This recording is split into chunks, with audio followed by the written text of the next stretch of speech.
What's going on, yo? It's your boy Juggalo972 here. I haven't been on here for quite some time though because I've been busy, with the hospital work and dealing with some other personal things too.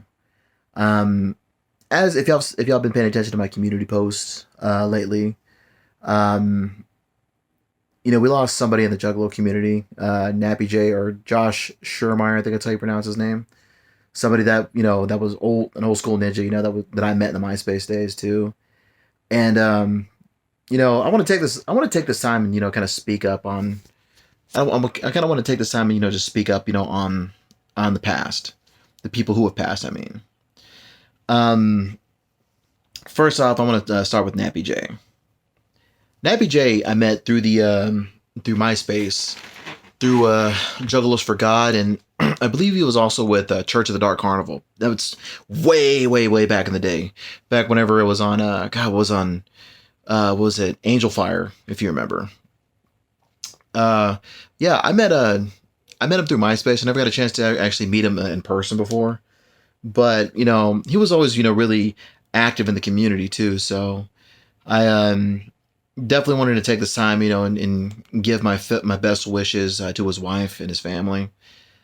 Um, Nappy J was always really cool with me. I web chatted with him a few times, before YouTube. It was always really cool to me, and it sucks, to see, somebody in the fam just suddenly pass. I don't know what ailed him beforehand, or what the problem was, but I wanted to sit there, and say, hey, Jay, I'm sorry that you're not here with us anymore. You were always really cool to me, true to the bone juggler, I can tell you that right now. So, Nappy J, rest in peace. Also, a somebody that I was in the business with, if you saw, his name was Bryce Jones. He wrestled under the name Sean Quinlan. He was actually in the business about 6-7 years before I got into it. I don't remember when. But Bryce was, somebody that I met, when I first broke in with me, my best friend Robert, and my sister. When we first broke in, we were just, a couple of green idiots, so going out on road trips though, and performing for this place called NTWA out in Kemp, Texas, and Maybank, Texas. Just learning, in front of country crowds, and learning a bunch of other crowds too.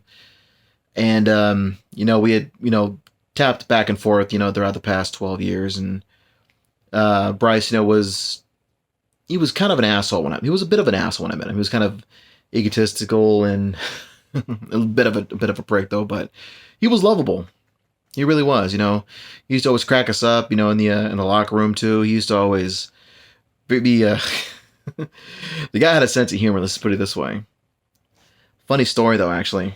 When I first right around the first times I met him, we were doing a show for NTWA. It stood for North Texas Wrestling Alliance. It was this particular show. It was, I forget what it was called, but it was in 2009. It was right after I hit my second year.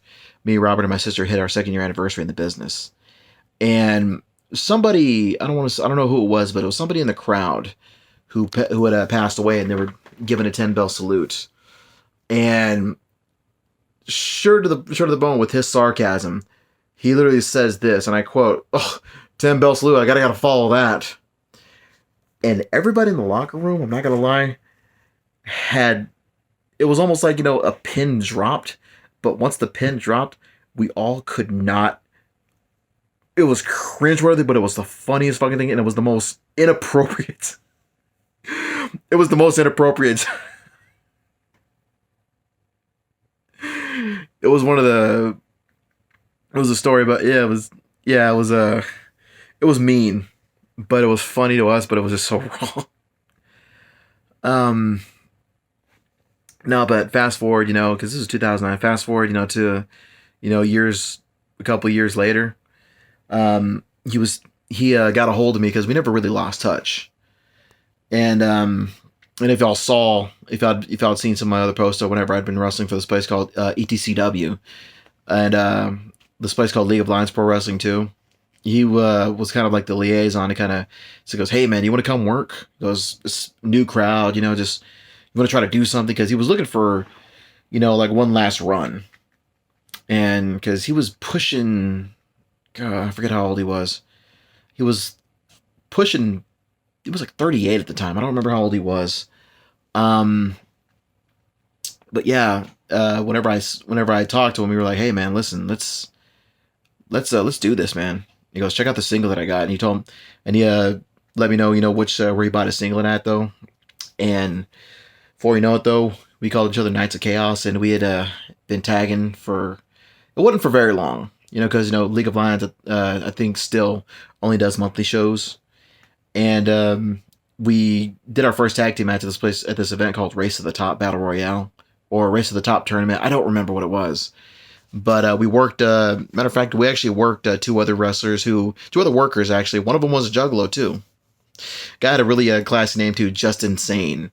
It was a tag team called the Human Errors. They were really funny dudes. But we had a lot of fun.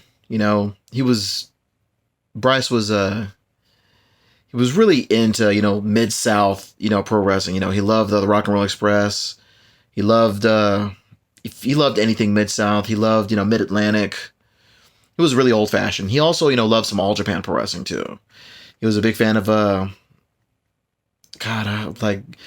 he was just a just a big Japanese wrestling fan as well.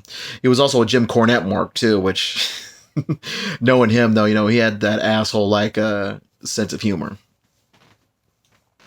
But yeah, man, I didn't know Bryce all that well, but when you're in this business, though, when you go up and down the roads together, though, I mean, you got your road wives. What can I say? Somebody to reel you in, whenever somebody's going a little out of control, or, somebody kind of keep you going. And sadly, he didn't have the best. He didn't have the best things going on during that time. Life was kind of beating him up, and I think his demons kind of got to him first.